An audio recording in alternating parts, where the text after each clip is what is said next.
তো অনেকদিন ধরেই কাজটা করতে পারছি না, পেন্ডিং পড়ে আছে। তো ভাবছি আজকে কমপ্লিট করবই করব। তো কি করছি, সাথে থাকো, দেখতে থাকো।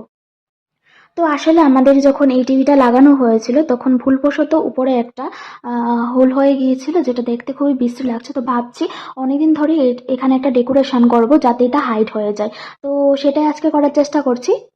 তো এখানে আছে একটা রাধাকৃষ্ণের ফ্রেম, পাশাপাশি আছে একটা গণেশের ফ্রেম, যেটা নাকি দেখতে খুবই সুন্দর। আরেকটা ছোট একটা গণেশের আছে। তো ভাবছি কোনটা লাগাবো। যদিও বা দেখতে তিনটাই খুবই সুন্দর। তো এখন আমার হাতে যেটা দেখতে পাচ্ছ এটা হলো ওয়ান কাইন্ড অফ একটা ক্লিপ, যেটার মধ্যে আটকানো যায়। তো এটা আমি অনলাইন থেকে পারচেস করেছিলাম অনেকদিন আগে। তো এটা আমার কাছে ছিল, তার এটার মধ্যে এগুলো লাগাবো এখন। তো এটার মধ্যে একটা আঠা জাতীয় কাগজ থাকে, যেটা উঠিয়ে তারপর ওয়ালের সাথে এটা অ্যাটাচ করা যায়। তো এটা উঠিয়ে আমি লাগালাম, তারপর কৃষ্ণের ফটোটা অ্যাটাচ করছি।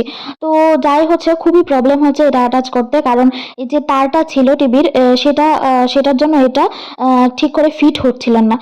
তো এটা লাগানোর পর দেখতে তো এটা ভালো লাগছিল না, তার জন্য ফাইনালি ডিসাইড করলাম যে গণেশের ফটোটা লাগাবো। তো গণেশের ফটোটা যেই লাগালাম তখন দেখতে পাচ্ছি যে খুবই সুন্দর ফুটে উঠেছে, ওয়ালটার সাথে অ্যাশ কালারটা খুব ভালো ম্যাচ করেছে। তো তার জন্য লাগিয়ে দিলাম।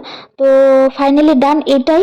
তো তোমাদের কার কার আমার ভিডিও ভালো লাগে, তো অবশ্যই কমেন্ট করে জানাবে। আর যদি ভালো লেগে থাকে তাহলে একটা লাইক, কমেন্ট এবং শেয়ার করে দেবে।